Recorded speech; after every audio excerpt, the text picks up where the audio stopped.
तो भाई ब्रह्मास्त्र का ट्रेलर आने के बाद इस फिल्म के प्रति क्यूरियोसिटी और बढ़ गई है कि आखिर क्या स्टोरी हमें देखने को मिलने वाली है इसमें। तो मेरी कुछ थ्योरीज हैं इसकी स्टोरी के बारे में जो मैंने ट्रेलर को बहुत ही डीपली एनालिसिस करके सोची है, तो मैं वही डिस्कस करने वाला हूँ इस वीडियो में। तो वीडियो को अंत तक पूरा ज़रूर देखेगा। तो ये कहानी बेस्ड होने वाली है पौराणिक अस्त्रों के ऊपर, जिसमें कि ब्रह्मास्त्र सबसे खतरनाक अस्त्र होगा।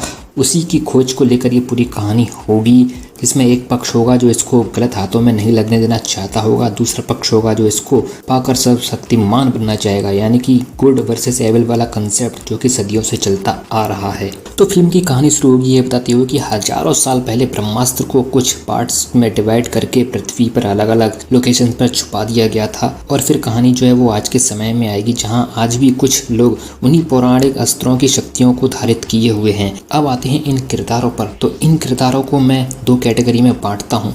पहले आते हैं वो लोग जो किसी एक पर्टिकुलर देवी अस्त्र का प्रयोग कर सकते हैं और वो शक्ति समाहित होती है किसी न किसी वस्तु में, जैसे नागार्जुन का किरदार जिसकी शक्ति एक कड़े में समाहित है जो कि नंदी अस्त्र का प्रयोग करते हैं।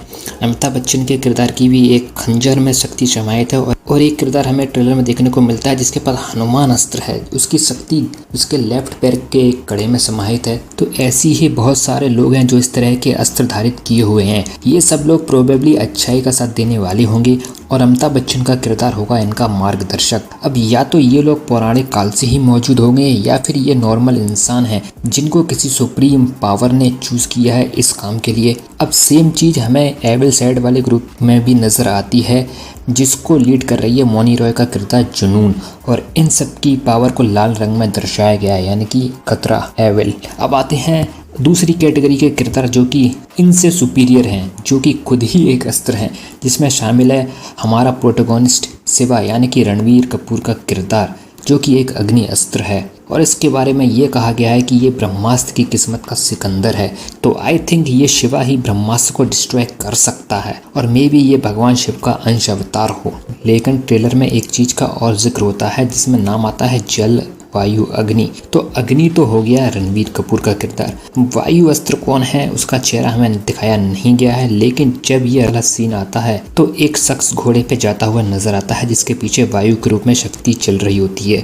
और जल अस्त्र का नाम आता है तो वहाँ हमें एक मोहतरमा नजर आती है लाल कपड़ों में। तो शायद ये कोई और नहीं मौनी रॉय का किरदार जुनून ही हो जो करप्ट हो जाता होगा, या फिर हो सकता है ये कोई और हो। कुछ मीडिया रिपोर्ट्स कह रही हैं कि ये दीपिका पादुकोण हो सकती हैं, लेकिन मुझे ऐसा लग रहा है कि ये मौनी रॉय का किरदार भी दूसरी कैटेगरी वाला ही है, यानी कि वो भी एक अस्त्र ही है। क्योंकि कुछ एक सीन में हम देखते हैं कि अपनी पावर्स को वो अलग अलग रूप में परिवर्तित कर सकती है, जिस प्रकार रणवीर कपूर का किरदार करता है एक फाइट सीन में जहां वो तलवार और गदा का रूप दे रहा है अपनी शक्ति को।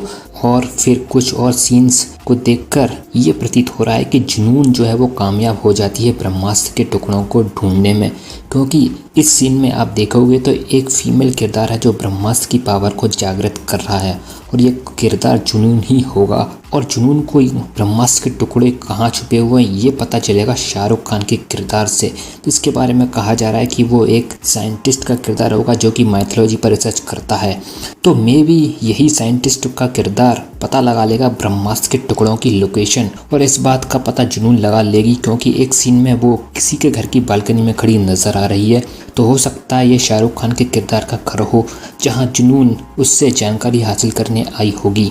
लेकिन कुछ रिपोर्ट्स ये भी कह रही हैं कि ये जो हनुमान अस्त्र वाला व्यक्ति था वो किरदार शाहरुख खान हो सकता है। लेकिन मुझे ऐसा फील हो रहा है कि शाहरुख खान का किरदार एक नॉर्मल इंसान का ही होने वाला है जिसके पास कोई पावर नहीं होती है, और मे बी जुनून उसको मार दे तो जुनून हासिल कर लेगी ब्रह्मास्त्र को और वो उसकी पावर को अनलीश कर देगी, जिसके बाद उसकी पावर फैलने लगती है पूरी पृथ्वी पर। तो एक सीन हमने ट्रेलर में देखा जहाँ पे धरती सी फट रही है, उसमें रणवीर कपूर का किरदार गिर रहा है, वहीं पे आलिया भट्ट मौजूद होती है। फिर उसके बाद और वहीं पर कुछ लोग शिवा को पकड़े हुए होते हैं, फिर शिवा की जो पावर है वो आती है और उन लोगों से लड़ने लगता है जो कि एविल साइड के लोग हैं। फिर उसके बाद एक सीन आता है जिसमें वो आलिया भट्ट को पकड़े होते हुए एकदम चीखता है और पूरा उसकी पावर अनलीश होती है। फिर इसके बाद एक सीन और आता है जिसमें ये इसी आग वाली पावर के बीच में रणवीर कपूर के कपड़े जल जाते हैं और वो अपने एकदम फुल फॉर्म में आ जाएगा शायद, और उसके अंदर से निकली हुई पावर ही है जो ब्रह्मास्त्र की पावर को रोक लेगी जो कि फैलती जा रही है। ऐसा एक सीन में नज़र आता है थोड़ी देर के लिए। अब बात करते हैं उस किरदार के बारे में जो कि वो लाल कलर का त्रिशूल लिए खड़ा होता है।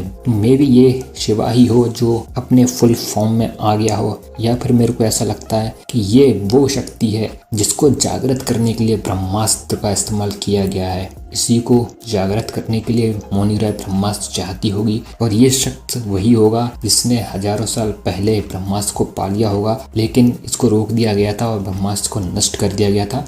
जहाँ तक इसको एक मूर्ति का रूप दे दिया गया होगा श्राप वगैरह के थ्रू, और इसी मूर्ति के सामने एक सीन में मौनी रॉय का किरदार भी नजर आता है, और इस मूर्ति में से कुछ पावर्स निकल रही होती हैं जो कि लाल कलर की होती हैं, और फिर ये मूर्ति पूरी तरीके से लाल कलर की हमें नजर आती है, और उसके अंदर से कुछ शक्तियां निकलती हुई भी हमें नजर आती हैं। तो मे भी हो सकता है कि ब्रह्मास्त्र की पावर से ये मूर्ति जागृत हो जाए, तो हो सकता है यही किरदार जो त्रिशूल वाला है वो मेन विलन निकले इस स्टोरी का, और सबसे इंटरेस्टिंग चीज वो रणबीर कपूर ही होगा।